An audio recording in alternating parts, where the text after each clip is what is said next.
is to take a time out.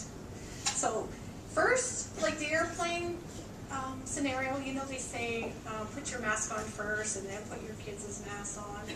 Same thing. You have to deal with things. Get yourself calm, then get your child calm, and then solve the problem. So how are you going to get your mask on? Okay. What makes us angry? A lot of things children do, we feel angry about. Okay? This is all chapter 5 in the book. So you have a purple sheet at your table. Okay? So as a group, I'd like you to write down things your children do or your children that you care for do that you feel angry about. Okay? What's the worst things they do? Let's just take a few minutes to jot those down. Follow me all the way to the neighbor's step. But it's the way they are. They sense that something's wrong. You're their security person. They have to cling to you. So there are ways to take a time out with kids underfoot. I have them listed in the book too. But things like putting a movie on for them and sitting down and just getting a grip, or phoning a friend, okay? Or taking a few minutes to write down your anger on your. Okay. All right. So. Yes, ways to take your time out. So that was chocolate. Any more? Anything you do that? I walk away. Walk away. I put myself somewhere where they can't see how I'm feeling, so I can then self-regulate myself. Yes. If they see that I'm really, really angry or upset, then that will cause them to be upset, and they might not be as willing to listen to what I have to say, because their emotions and they're anxious about how I'm feeling at that moment. Yeah. You should say calm down tools. So these are all tools that you or your child can use to get a grip in the moment. Okay, the moment you're just so angry, you want to, slam a door, and you talk to the kids and say, okay, this week, this is how we're going to deal with our anger in the moment. You're teaching them a good skill too, right? They have a whole range of things too. Out of this book, you don't have a lot of influence, but they really, really do. They matter more than peers. So that's a good thing. Okay, so they're watching you to see how you handle anger. You are their training ground, right? So in our kitchen rental, we decided not to get the soft clothes on our drawers. And our rental contractor, he said, really? And I said, no, really, we get angry. We love to slam our cupboards in our house. And he looked at me like, okay, strange. I was just kidding though. But really, I'm a yeller. I yell a lot. And guess what my kids do? They yell, yes. And I drive around a lot and I swear. And guess what my kids do? They swear, and they're not even driving. So you are a big influence on them, a big model. So watch how you anger. Be safe. This is Bribery. He has to do some video clips so that, and I will promise not to tell any stories about them. So anyways, these are toddlers' emotions. Okay? They keep them all bottled up. Babies are born with about 6 emotions, and by toddlerhood they have the full range. The problem is, like the pop in this can is contained, they don't have the words to express how they feel. So a lot of it is in body language. So let's just be a little toddler for the day.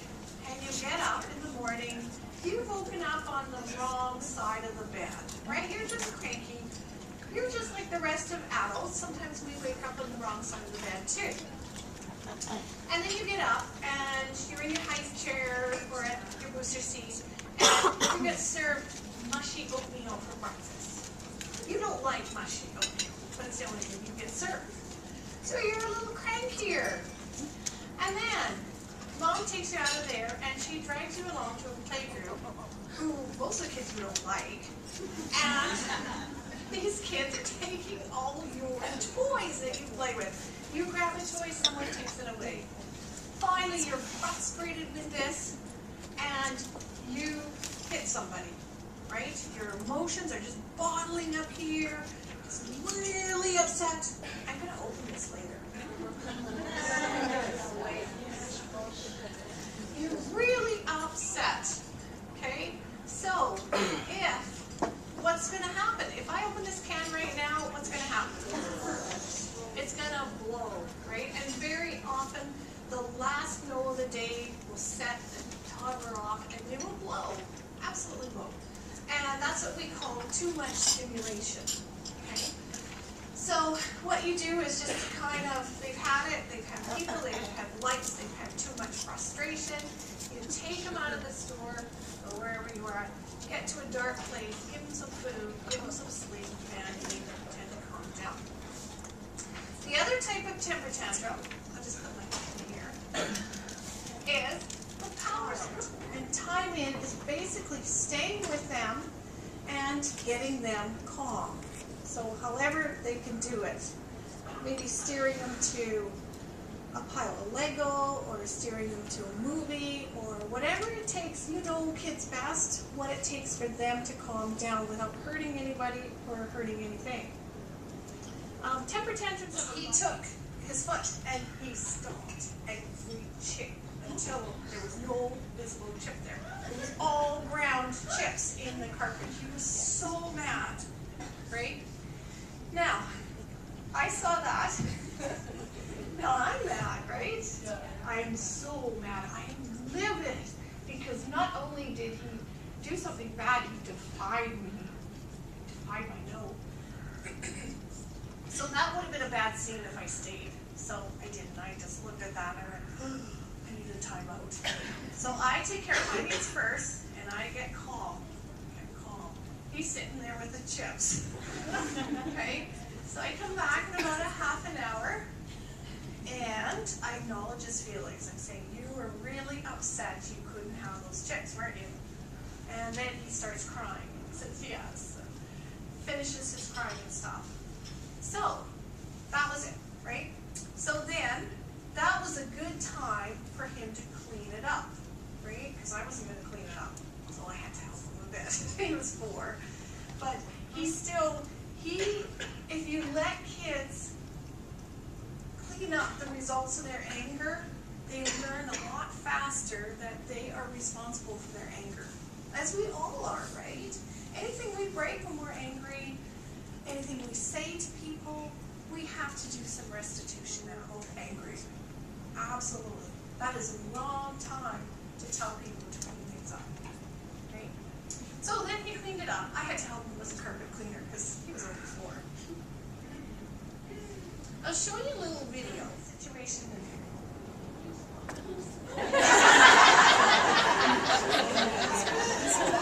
Yeah.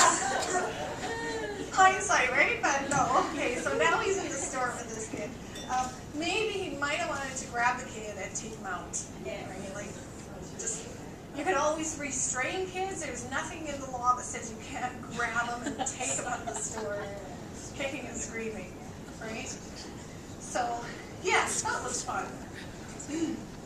So kids have really, really good anger, but deal with the anger first. Get them calm and then calm down on their own.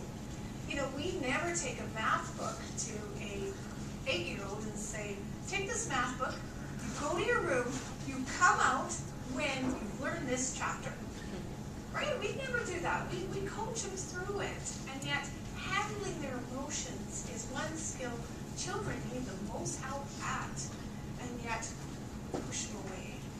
Okay? So, I hate the word timeout, but in the moment of anger. So if you talk to them about these things when nobody's angry and say, okay, what are we going to try this week? Maybe we'll try the anger tube. Let's try that. Every time we're angry, we're going to grab the anger tube and use that. Okay? And see if that works. Maybe just some cardboard and paint. And then biting, you want to give them something to bite. Kids bite because they tease, because the younger ones do it because they got a reaction and they want to see if it reacts again, or just because sometimes it feels good on the teeth, or they're frustrated. They always grow out of it. I didn't have a biter till my 5th child. I thought, yay, no biters, and then he came along. And then I had to actually not go to, I was facilitating a play group called PACT, and I couldn't go to PACT for about 2 years because it's not very good as the facilitator's son is biting other kids. So, but he grew out of it. He's 10 now and he doesn't bite anymore. A drum is really good, so teaching kids to drum. Have a little special anger drum that they can go and hit. You could give them a stuffy to hug or to throw. So if you're giving them a stuffy, you've got to give them a safe place that they can throw it. Like maybe a little corner of the room. That's your stuffy. So sprinkles on it and stickers and color it and just make it look pretty. And that could be your anger too. And what that does is it teaches kids to blow out. Because in breathing, it's the blowing out that cleanses. So they can blow into their anger too. Or they can stomp their feet. That's really good.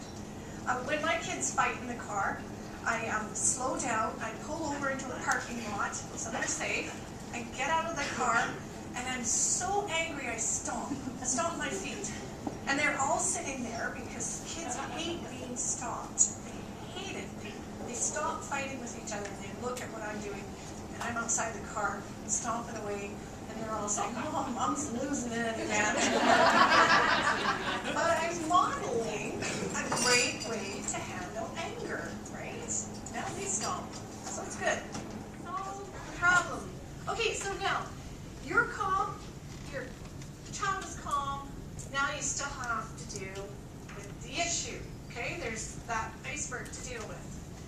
So, discipline basically is teaching self-control. Little babies are born with self-control. 12-year-olds have quite a lot of self-control. 18-year-olds, the law expects you to have all of your self-control. So it's a process, right? Very big process. So, oh yeah, okay. Is there a difference between discipline and punishment? Jug and a glass to you. Will you pour it here? Yes, that would be great. Mom knows that he can't pour it himself, but can carry the jug and glass safely to her. Scotty gets the milk jug and the glass and brings it to Mom. Scotty drinks it and puts the glass and the milk away. He quenches his thirst. This whole list, like, oh, take away their next 2 weeks of recess, make them wear a I'm a spell badge. You know, all these punitive consequences. And then, the next day, same class, I said, okay, what are we going to do? Same kids, don't hear the bell. What can we do to solve this problem and help them hear the bell? And the kids came up with a list again. And the list was, well, we could assign them buddies so that the buddies could nudge them when they hear the bell. Or maybe we could encourage them to set up some more play areas near the bell so they could hear us. Right? Do you see the difference between the two? Temperament is the intensity of a child's personality. So about 40% of all children are born easygoing, and about 15% of all children are born spirited or high need. Okay, we used to have different names for them. Yes. Now, you probably shouldn't, but it's going to be fun.